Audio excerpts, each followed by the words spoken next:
Hi guys, எல்லாம் நல்லா போய் நம்புகிறேன்.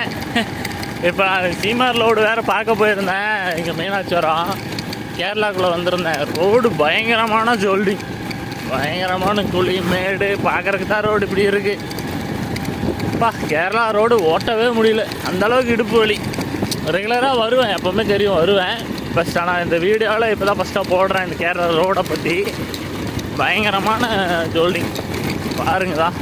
பார்க்குறதுக்கு நல்லா இருக்கும், என்னதான் இருந்தாலும் பார்க்குறதுக்கு நல்லா தான் இருக்குது. ஆனால் நடைமுறைக்கு ஒத்து வராது. பயங்கரமான இது ரோடே மோசம். கேரளாக்குள்ளே ரோடு நல்லா இருக்குன்னு நினச்சி வர்றீங்க, ஏமாந்து தான் போகணும். மண்ணிலே பைபாஸ் மட்டும்தான். இந்த மாதிரி கட் ரோட்லையெல்லாம் வேலையே இல்லை. பயங்கரமான மோசம் பாருங்க. பெரிய பெரிய ரோடுங்க கூட இந்த மாதிரி கல்லும் குழி தான், எல்லாமே கல்.